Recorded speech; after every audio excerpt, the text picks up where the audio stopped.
necessity of what activates a believer into the prime definition of their calling. You will be confused as a believer if you don't understand the place of prayer in your life. One of the reasons why believers have not been matured is because they have undermined the power of prayer. Doctrine is good. Lay a solid foundation. You haven't gotten doctrine. You can know so much and yet again manifest little. And it's not because you don't know. It's because it has not become a reality. I've always said that our Orthodox brethren are more doctrinally right than us. They are more correct than us when it comes to doctrine. But the life in the spirit is deprived because of the limitation of prayer. So we cannot undermine it in as much as we emphasize the need for wisdom. So it's prayer that gives people the privilege to talk to God beyond our expectations, beyond our desires for them. When a man begins to pray, he cannot be in bondage again. He will rebel because it will open him to diverse realities. So the series is important, and God will help us.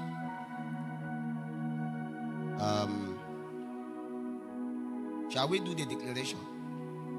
The declaration. I believe you still, you know that there is a declaration every month. Is that okay? So this one is quite long, so you may have to. Is there anyone that can say it off head? I know it doesn't exist. So as I say, you follow me. Prayer is innocent. I believe in prayer. I love prayer. I am guilty of prayer. I will pray prayer. I am prayer personified. I will continue to pray. Prayer is my love language. I pray for a living. I will keep praying. If I die praying. I die here. Can we go again? You know, you don't know that you are making this declaration like an innocent Hausa man, spirit are possessing you. We trust God that you will not be prayerless in the days people are praying. It's about prayer. Let's go for the last time. Prayer is innocent. I believe in prayer. I love prayer. I am guilty of prayer. I will pray prayer. I am prayer personified. I will continue to pray. Prayer is my love language. I pray for a living. I will keep praying. If I die praying. I die here. Glory, hallelujah. I remember there was a time some people came. I don't know whether they came to service during the time of prayer like this. Maybe it was a prayer series. After that series, the person that invited them wanted to invite them the next day. They said, Kai, no, not that church that they pray too much. You know. Just to let you know, after this series, we will not pray too much again. Don't worry. You know, because some people, I don't know. But if peradventure the first time you are attending Shekinah, you attend when they are praying too much, it means that God wants to do something about your prayer life. If not, He would have brought you when we were doing series that we don't have to pray. Is that not true? So please don't be angry with us. God will help us. Just to let you know that I won't be ministering today. You have been, you know, there is a way that you have eaten rice too much, and you will want to eat swallow. Is that not true? So I have with me erudite ministers of the gospel, strong people, men of capacity, and I can assure you that if your heart is open, you will drink. Is that okay? You will drink. Tell your neighbor you will drink. But if your heart is open, you know, even if Jesus standing and minister, if your heart is not open, you won't drink. You will not.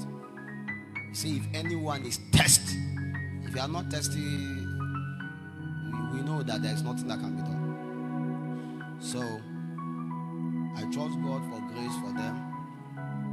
He will bring charge in its power, and I can assure you that your life will never remain the same. Okay? Please, with Jesus' joy, appreciate my beloved mother, our fathers, my wife, and appreciate yourselves. Let me appreciate. I just saw Pastor Cornelius Zachariah. Please let me appreciate him. You know, I was just going out, I saw him, I said, I went and met him, I said, I don't know why sometimes some of these mighty men in Lafayette always like to smuggle in, like, please, so when you are coming next time, you can communicate to me. These are strong men in the land. Many of you may not know when we came in initially, when we want to run some of the account projects. He works in Zenith Bank. He has been in Zenith Bank. He's part of our account officer in Zenith Bank. So he's not, and he has his ministry, and he's a strong man. Thank you so much for coming. So delighted to have you. Please help me appreciate Apostle AAA. If you are blessed. I traveled, and while I was coming, I streamed the 30 hours prayers. And so AA was sweating. I said, you know, when you follow him, you hear him talk about prayership and prayer. There is no better way to experience prayer than practical. Prayer is not talking. Anytime you see a man talking about prayer, he has never entered a prayer camp. Don't believe him. Block the person. Because we can't know if you can pray until we actually engage you. So, I will introduce, before I will call them each.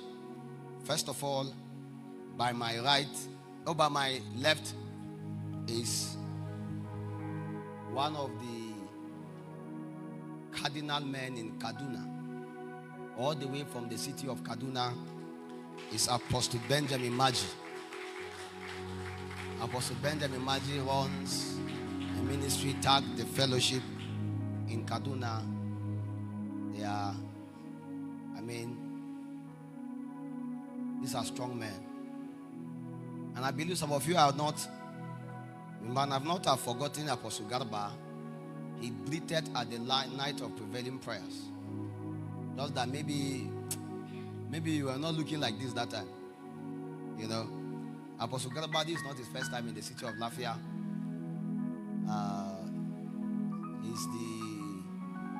He's the founder of Togetherness Apostolic Center in the city of Kaduna. Please help me appreciate Apostle Jeremiah Garba. Thank you. So I've been to his place and ministered several times. I think the three of them, him, Apostle Ben, that I get to know now, and Apostle Ifa, they are part of the people that I know that are holding the stakes of Kaduna. You know, in the land you can have many strong people. It's only in Lafayette that is hard. As we are suffering to put fire upon your bosom, you are quenching it by yourself.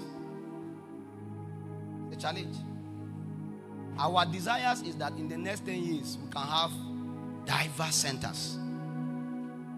I get my point now. When you go to Abuja, you see all kinds of plenty churches and ministries, and all of them are doing well. The evidence of failure in a religion is that there is no God in the place. And we can't have God only in one place. It's rubbish. It means we are not working. Is that okay? Please, we trust God that in the next 10 years, you will be known in your region. God will help us. So with Jesus' joy, please help me welcome